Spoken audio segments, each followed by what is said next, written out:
Wrapping up this week, Gary, as we talked about, we're talking restaurants. Thing number five, and I think probably to no surprise, restaurant sales are down. Yeah, so really nice work by other intern Andrew on this. He was the one who did the research on this one.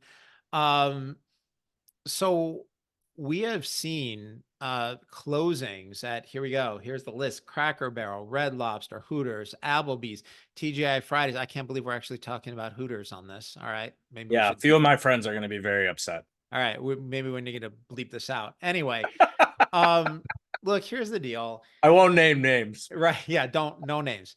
Um, During COVID, the government handed out huge checks to people and everybody had to stay home. So, restaurant sales, travel sales, tickets to concerts, sporting events, all of that stuff plummeted. People stayed home. They were given money by the government and they were able to save a lot. And then when those restrictions started to be lifted, the country had its highest credit rating ever. People had a ton of money in the bank. They were sad and frustrated from a couple of years of being stuck at home, and they went out, and I think the term was revenge spending. Hmm. People took vacations and spent a lot of money on Taylor Swift concerts. As you know, she's responsible for inflation. Um, and restaurants did really well.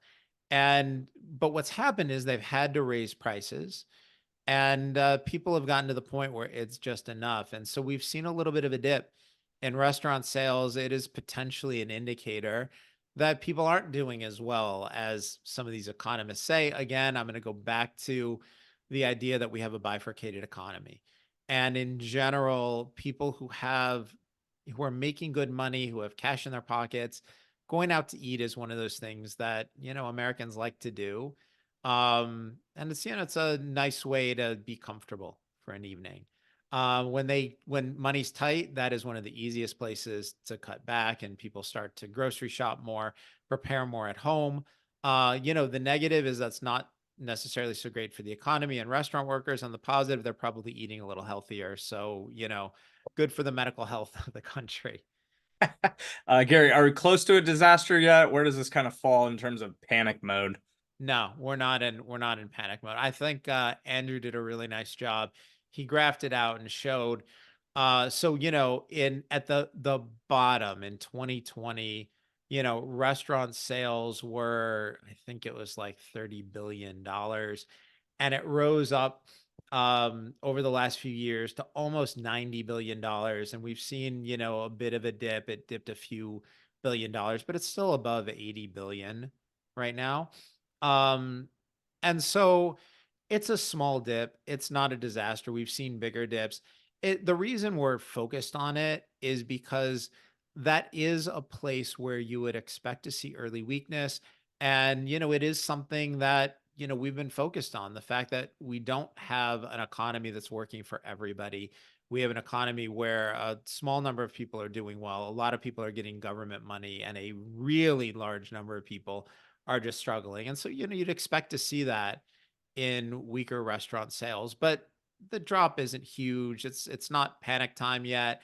Or said another way, the small drop in restaurant sales is not going to be enough to get Powell to lower rates. So higher for longer, I guess, is our conclusion to everything right now. Pretty much exactly it. Gary, any last thoughts to close up the episode? No, just the usual, for everyone watching us. Thank you so much. We know your time is really valuable. We appreciate it. Thanks for spending it with us. Looking forward to seeing what we're going to come up with next week. Just so everyone knows, I have handed over most of the work for the five things to Andrew and Alex. They're young and just starting to get some experience, but they're smart and they're driven. And based on the work that I've seen, I have every confidence that they're going to do a great job next week. And we'll look forward to coming back to you next week, hopefully with more great content. And, thanks to Andrew and Alex and the guys at Zero Hedge for helping us put all of this together. Gary, thanks so much again for this episode of The Five Things. Anyone that's watching, please check out deepknowledgeinvesting.com.